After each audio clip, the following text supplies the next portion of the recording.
momento Mia ha ritrovato il figurante e con l'abbaio insistente richiama il proprio conduttore per segnalare l'avvenuto ritrovamento. Piano. Ci stiamo specializzando nella ricerca di persone malate di Alzheimer. Diventa un obiettivo più che altro perché nel nostro caso i cani abbaiano a persone ferme che non si muovono.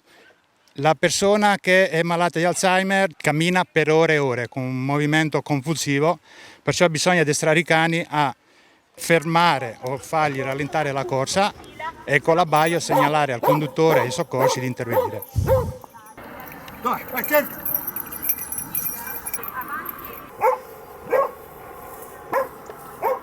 Allora, le signore Evelina e Anna Maria oggi si sono prestate ad un gioco. Questi cani lavorano in situazioni drammatiche, ma qui in maniera molto ludica abbiamo provato a nascondere queste signore e i cani li hanno trovate utilizzando solamente l'olfatto.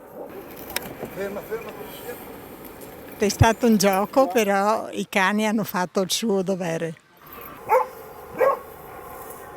Sì, no, ma abbiamo passato proprio una bella giornata, sicure, sappiamo che c'è qualcuno eventualmente che ci cercherà. Speriamo che non serva mai. No, prego Dio.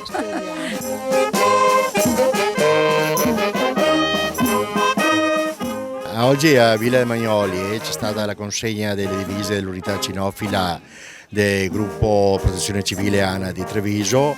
Ringrazio ancora vivamente la Sogedi con la dimostrazione di come lavorano i cani, la ricerca di persone e anche l'addestramento che stanno eseguendo per la ricerca delle persone con demenza senile e Alzheimer.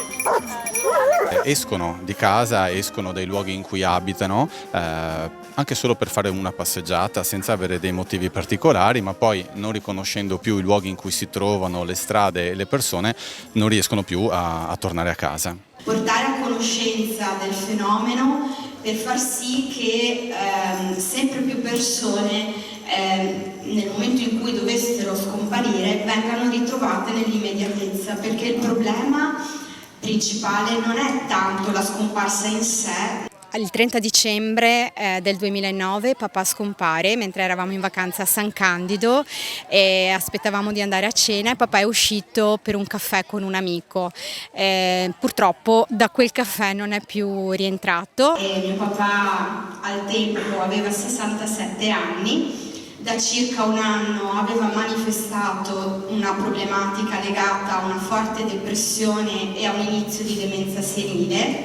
È stato parlato proprio del problema legato al livello spazio-temporale per cui papà non si orientava più e purtroppo però questa cosa è stata sottovalutata nel momento in cui noi ci siamo presentati dalle istituzioni. Quindi anche la protezione civile, le unità cinofile sono delle risorse importantissime e quindi anche il fatto che ci sia chi si sta specializzando o che prova a capire come poter essere ancora di più di supporto anche con questi amici pelosi a quattro zampe, credo sia un'importante opportunità che non va trascurata, ma anzi va sostenuta e va valorizzata sempre di più.